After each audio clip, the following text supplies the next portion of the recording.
J'espère que vous êtes bien reposés, Inch'Allah, que vous avez eu le temps d'un peu digérer tout ça. C'est un peu difficile, hein, l'eau gazeuse, ça aide à digérer, hein, parce que c'est pas terminé et qu'on va donc passer, comme vous l'avez vu, donc là on a terminé la première partie qui est la partie plus théorique, où on a essayé de mettre en exergue donc l'ontologie islamique de l'homme, en tout cas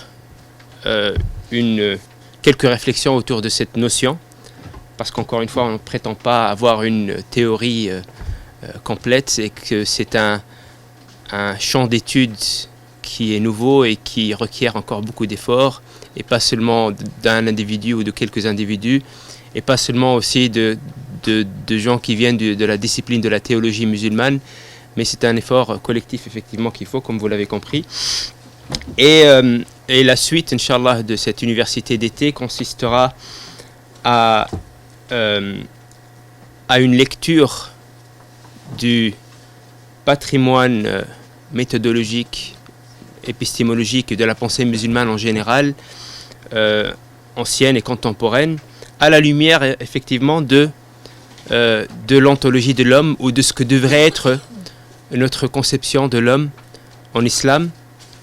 Donc ce sera une lecture critique pour voir les dynamismes qui se sont opérés durant l'histoire et qui ont fait en sorte que la pensée s'est plus ou moins rapprochée ou éloignée de cette notion, de cette vision du monde, et voir éventuellement quels sont les moyens, qu'est-ce qui est requis déjà dans notre monde contemporain en termes de méthodologie et d'épistémologie à la lumière de cette notion-là, de la notion de l'ontologie de l'homme, et quelles sont les pistes éventuellement qui peuvent être retenues. Et encore une fois, voilà, on ne prétend pas être exhaustif et avoir toutes les réponses, mais juste ouvrir les horizons, ouvrir la réflexion. Premièrement, l'épistémologie et méthodologie islamique, donc un aperçu historique, parce qu'il est toujours très utile et d'ailleurs primordial d'aborder l'histoire, d'étudier l'histoire, car le cours de la pensée et la production intellectuelle islamique, en vérité, aujourd'hui, ne sont que l'aboutissement de l'histoire, de la tradition intellectuelle musulmane, donc d'un processus cumulatif. Et donc, afin de comprendre l'état dans lequel on se trouve sur le plan de la pensée musulmane, il faut bien sûr comprendre les dynamismes historiques qui ont amené la pensée musulmane et qui l'ont donc la pensée musulmane aujourd'hui est l'aboutissement de tout cela. Et donc pour comprendre l'état des lieux, effectivement, il faut avoir cet aperçu historique, car effectivement donc la réforme n'est pas quelque chose qui est spécifique à notre époque, à l'époque moderne. En tout cas, la réforme de la pensée musulmane, c'est quelque chose, c'est un processus historique qui a toujours existé. La seule différence essentielle avec la modernité, c'est que la modernité a tout chamboulé en fait. Quand on regarde le processus de la pensée dans l'histoire, c'était un processus plutôt lent et stable, alors que la modernité a tout chamboulé en termes de conception, en termes de modèles.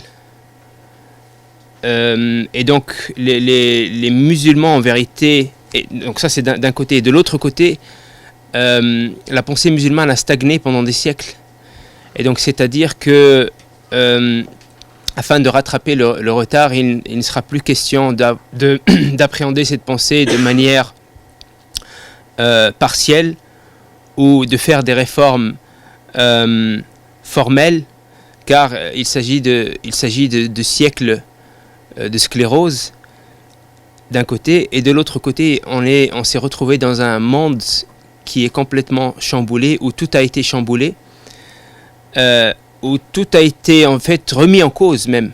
Tout ce qui était évident dans le passé, tout ce qui allait de soi, allait désormais être remis en cause. Et les modèles qui ont dominé le passé sur le plan politique, sur le plan économique, etc., n'existent plus. Ces modèles plutôt archaïques ou en tout cas simples ont été remplacés par des modèles très complexes. Et donc ce monde est un monde complexe qui est conditionné par des dynamismes qu'on peine à comprendre d'ailleurs. Et donc tout ceci fait que effectivement la notion de réforme va prendre tout à fait une autre dimension aujourd'hui que ce ne l'a été dans le passé. Et donc il faut bien sûr comprendre notre passé et cette, donc l'évolution de la pensée musulmane pour pouvoir comprendre là où il est et bâtir, parce qu'il s'agit de bâtir sur ce qu'on a hérité. Il ne s'agit pas de déconstruire. Donc, parce qu'il y a des approches qui consistent à déconstruire la tradition pour, en vérité, l'anéantir et pour bâtir sur de nouveaux fondements. Il ne s'agit pas de cela, car ce que nous ont légué nos prédécesseurs est quelque chose qui est très utile, même si c'est marqué par l'histoire. Il y a beaucoup d'éléments qui relèvent notamment, par exemple, de la méthodologie de la compréhension du texte, qui ne sont pas forcément à 100% marqués par l'histoire, mais sont des éléments objectifs qui relèvent, par exemple, de la nature du texte. Des éléments méthodologiques qui ont été imposés par la nature du texte lui-même. Et donc, ça reste d'actualité. Et des éléments aussi dans l'ijtihad, dans la pensée, qui sont très utiles et sur lesquels on peut construire.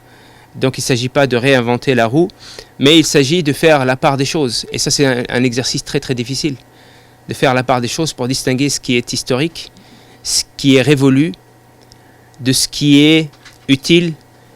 Et ce qui est utile, il ne s'agit pas de le reprendre comme il est, mais il s'agit de le mettre au service d'une pensée en adéquation avec les défis de notre époque pour qu'ils y soient efficaces. Donc c'est une opération difficile qui requiert d'un côté une profonde connaissance du patrimoine musulman, et de l'autre côté aussi une connaissance de notre réalité actuelle pour pouvoir répondre aux défis, en tout cas sur le plan de la pensée, sur le plan épistémologique et méthodologique. Donc voilà, on commence par la fidélité à l'ontologie islamique de l'homme chez les premiers savants. Donc encore une fois, je le répète, la pensée musulmane aujourd'hui est dans une crise profonde, à mon sens. Et pour l'instant, il y a peu de perspectives de sortie de crise, à mon sens. Il y a peu de perspectives.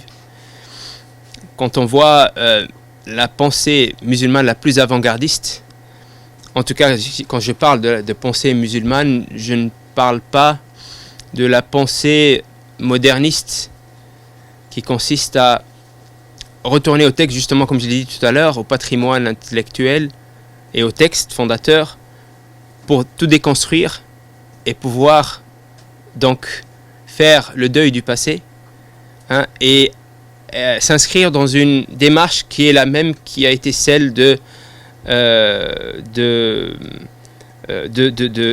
Lumières, et des philosophes de Lumière qui ont fait le deuil sur la tradition chrétienne et qui ont célébré la raison en tant que alternative ou en tant que badil, oui, alternative à Dieu et à la religion. Donc c'est dans cette démarche-là que s'inscrit cette tendance moderniste. Donc quand je parle de la pensée musulmane contemporaine, je ne parle pas de ça, parce que à mon sens, pour considérer qu'une pensée est musulmane, il faut certains critères qui ne se trouvent pas, des conditions qui ne se trouvent pas dans cette démarche-là, à mon sens. Donc je parle de la pensée musulmane qui a d'un côté donc veut puiser dans la tradition et dans les textes fondateurs pour pouvoir s'inscrire dans la modernité et l'appréhender à partir donc des principes de l'islam. Et quand on regarde aujourd'hui donc les plus avant-gardistes dans cette démarche-là réformiste, on voit qu'on est dans une impasse. Et donc c'est pour ça que je dis, à mon sens, hein, après je peux me tromper, et en tout cas voilà, on peut en discuter, mais à mon sens il y a pour l'instant peu de perspectives de sortie de crise.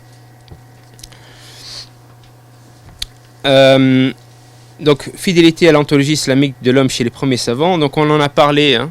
On en a parlé d'ailleurs, parce que quand on a parlé de l'ontologie islamique de l'homme en termes abstraits, en termes théoriques, on a abordé plusieurs fois, en fait, on a fait l'aller-retour entre cet idéal-là et les crises qui peuvent se trouver dans la pensée musulmane ancienne et contemporaine, et effectivement l'attitude des premiers musulmans. Mais là, on va y revenir en détail. Donc effectivement, on voit que les premiers savants de l'islam étaient observaient une certaine vision du monde de manière spontanée, comme on l'avait rappelé, dans leur appréhension, dans la manière dont ils appréhendaient les textes et la réalité. Je donne un exemple simple. Omar radiyallahu anhu, qui était un des grands savants de l'islam, et qui était calife. Donc il y a des exemples innombrables, hein. Mais un des exemples, c'est que lorsqu'il a vu un juif qui mendiait au marché, un juif qui était âgé, il lui a demandé pourquoi il mendiait. C'est rapporté dans Kitab al-Kharaj d'Ibn Yusuf, Abu Yusuf. Et le juif de répondre qu'il a travaillé en fait toute sa vie et que là il n'avait plus personne pour s'occuper de lui. Et Omar a trouvé ça injuste, qu'il travaille en fait, il est au service de la société, et puis que la société le délaisse et que l'État le délaisse. Et donc il a décidé de lui attribuer un salaire, disons, de Bayt al-Mal, donc des fonds publics. Donc ici ça peut sembler anodin, rien de spécial, rien de révolutionnaire, sauf que ça l'est, car cette créativité qu'a eu Omar disparaîtra, comme on le verra, presque totalement chez les savants qui suivront.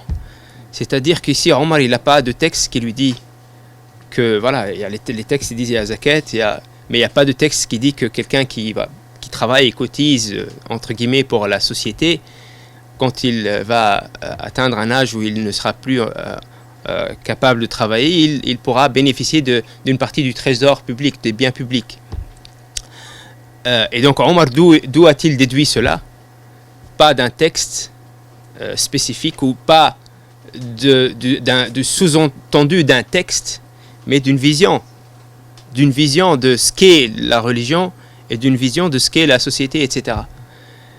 Donc c'est pas anodin, parce que encore une fois cette approche-là, et comme j'ai dit, les exemples sont innombrables, disparaîtra totalement, car on le verra après un moment donné de l'histoire. En fait, la seule manière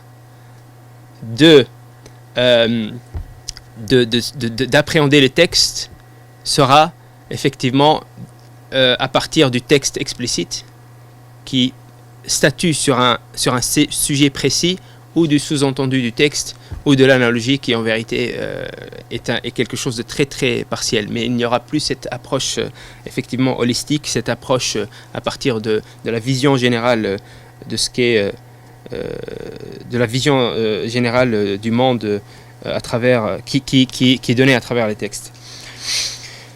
Donc ici, voilà, comme j'ai dit, on peut donner des exemples de Omar, beaucoup d'autres compagnons dans cette, on peut dire encore une fois, cet ijtihad créatif, hein, parce que je l'ai dit hier, souvenez-vous, lorsque j'ai dit que le texte donne les moyens d'établir cet équilibre dont on a parlé hier, à travers, ou bien le fait de stipuler explicitement les moyens qui vont permettre à cette aspiration, cette fitra, de rester en équilibre, ou à travers un cadre général qui permettra effectivement d'emprunter les moyens qui existent déjà, ou d'en créer. Donc ici, on voit dans cette optique-là que effectivement, c'est dans cela que ça s'inscrit, cette démarche de Omar. Puis le début de la déviation, donc la rupture entre autorité religieuse et politique. Comme on l'avait dit aussi auparavant, cette méthodologie des compagnons dans leur manière d'appréhender les textes et le contexte n'a jamais été codifiée ou théorisée entièrement. Pourquoi ? Car le début de la dérive dans la pensée islamique a commencé à émerger très tôt dans l'histoire musulmane. Très tôt dans l'histoire musulmane, déjà, la dérive dans la pensée a émergé, et c'est à mon sens à partir de la rupture entre autorité religieuse et politique. D'ailleurs, à mon sens, je dis, mais bon, c'est pas moi, je suis pas le premier à le dire, hein, donc on peut trouver effectivement des analyses de ce genre. Car on l'a vu, donc au début chez les compagnons, l'autorité religieuse et politique n'en faisait qu'une, dans le sens où il n'y avait pas de dichotomie entre les deux, entre autorité religieuse et politique. Les compagnons étaient en même temps les dirigeants politiques et des savants, ou tout au moins laissaient un grand espace pour les savants. Ce qui veut dire que la vie individuelle et publique était sujet aux réflexions des savants. Les savants pouvaient exercer leur potentiel intellectuel, leur réflexion sur tout ce qui concerne la vie individuelle, mais aussi bien individuelle, mais publique aussi. Donc les savants se prononçaient et produisaient intellectuellement sur le plan de l'individu comme sur le plan public. Sauf que, après les califes bien guidés, des dynasties, donc des pouvoirs monarchiques illégitimes, se sont installés, et petit à petit les savants allaient se détourner des dirigeants politiques et du pouvoir et se retirer pour se préoccuper de moins en moins des affaires publiques, parce que c'était des régimes donc totalitaires, disons, hein, qui étaient illégitimes, donc qui prenaient le pouvoir par la force, et de ce fait l'autorité politique allait s'éloigner de l'autorité religieuse. Et on voit d'ailleurs que presque tous les savants ont été opprimés, oppressés, ont été battus, emprisonnés par les dirigeants. À partir d'Abu Hanifa, en passant par Malik, etc., jusqu'à Ibn Taymiyyah, etc. Certains sont morts en prison, d'autres ont été battus, etc. Et donc il y avait cette rupture qui commençait à s'installer. Ce qui a fait que les savants, effectivement, se sont de moins en moins occupés des questions d'ordre public. Et à mon sens, c'est le début de la dérive sur le plan épistémologique et méthodologique. Vous savez, le prophète sallallahu alayhi wa sallam dit dans un hadith tunqadu ura al-islami urwatan urwa awwaluha intiqadan al-hukm wa akhiruha as-salah. C'est-à-dire les fils de l'islam seront rompus un par un. Et le premier qui sera rompu sera celui du pouvoir, le hukm donc, et le dernier, la prière. Donc vous savez, quand vous avez une corde et il y a plusieurs petits fils, et quand un il se rompt, ça veut dire quoi ? Ça veut dire que le reste de la corde va se fragiliser, et forcément ça va donner un effet domino. Donc ici, le premier fil qui s'est rompu, effectivement, c'est le prophète sallallahu alayhi wa sallam, il l'avait prédit, c'est celui du pouvoir. Et d'ailleurs, je vous ai dit l'autre jour que Malik bin Nabi a dit le début de la chute de la civilisation musulmane a commencé à se faire, donc très tôt, en vérité, une 50aine d'années après la mort du prophète sallallahu alayhi wa sallam. C'est là le début de la chute de la civilisation musulmane. Cette rupture entre politique et religieux. Donc on va parler de quelques conséquences de cette rupture. On va pas s'attarder sur le... Il y en a plusieurs. Hein. Sur le plan du credo, on ne va pas s'attarder. Toutes les conséquences sur le plan de la aqidah. Il y en a eu plusieurs, des conséquences désastreuses. L'émergence, c'est là qu'ont émergé en fait beaucoup de sectes. Et ça en vérité, ça a eu des conséquences sur le plan de la aqidah, les débats et les sectes, etc. Il y a eu beaucoup de conséquences aussi, où il y a eu une autre conséquence importante, et, sur le fait que beaucoup de questions n'étaient plus traitées par les savants, ou traitées pour légitimer le pouvoir et éviter les bains de sang. C'est-à-dire qu'il y a des questions, comme j'ai dit, d'ordre public, etc. Ce n'était plus touché par les savants parce que, voilà, ils n'avaient plus accès à cela. Ou bien ils les traitaient pour légitimer le pouvoir en place. On voit que la question politique, la question de siyasa shar'iyya dans le patrimoine musulman et islamique, c'est une question, comme le dit Al-Ghunabi d'ailleurs, la pensée politique musulmane n'a pas émergé, il dit Al-Ghunabi, des principes de l'islam, mais c'est il dit la réalité politique de l'islam, historique des musulmans n'a pas émergé des principes de l'islam, mais c'est plutôt les principes de la réalité, les principes de la pensée politique qui ont émergé de la réalité politique. Vous avez compris? Donc c'est-à-dire que C'est-à-dire que la réalité politique des musulmans historiquement n'a pas émergé des principes politiques de l'islam, mais c'est la pensée politique musulmane qui a émergé de la réalité politique. Donc c'est la réalité qui a façonné la pensée politique, et ce n'est pas la réalité politique qui a été façonnée par les principes de l'islam. Donc, et ça on le voit, hein, c'était fortement imprégné, hein, la pensée musulmane par Sassaniya, par les Perses. D'ailleurs, le manuel par excellence dans la pensée politique chez les musulmans n'était pas le Coran. J'ai oublié. Non, pas du tout. Parce que Mawardi, justement, toute la pensée, même de Mawardi, etc., est basée sur ça. Comment il s'appelle je vais trouver le nom, mais c'était un manuel en fait écrit par un empereur perse pour son fils, et qui est une wasiya, qui est un conseil comme un testament qu'il lui laisse pour lui donner des conseils politiques, et c'était ça la référence.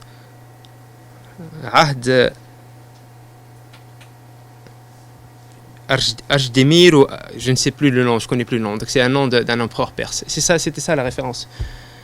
Et voilà, que ce soit Mawardi ou d'autres, cette pensée-là, elle est fortement imprégnée par, c'est-à-dire c'est la réalité politique qui l'a fait émerger, c'est-à-dire voilà, souvent c'était pour légitimer le pouvoir en place. Quand on regarde, voilà, on légitimait des fois, chez Ahl Sunnah en tout cas, la question par exemple de la légitimité du pouvoir, qu'est-ce qui définit que le pouvoir est légitime, etc. Elle était définie, d'ailleurs elle n'a jamais vraiment été élaborée, mais elle était définie par la réalité. C'est-à-dire que pour les sunnites, une des manières pour être légitime, c'est d'arriver à écraser l'autre. Si tu écrases l'autre par une rébellion et tu es plus fort, tu gagnes, tu es légitime. Et ça c'est dans la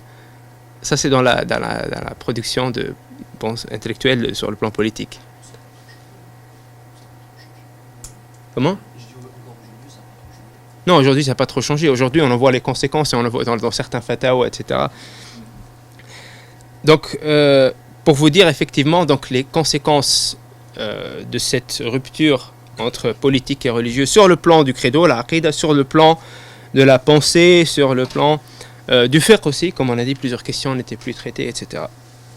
Parce que souvent, pourquoi je dis ça ? Parce que souvent on situe, en tout cas sur le plan méthodologique, hein, et sur le plan de la pensée, on situe la dérive plus tard. On parle de Ghalq Bab al-Ijtihad, etc. Mais ça s'est opéré beaucoup plus tôt. Donc, on ne va pas s'attarder sur toutes ces conséquences, mais on va parler notamment des conséquences sur le plan de la méthodologie. Donc, vous savez que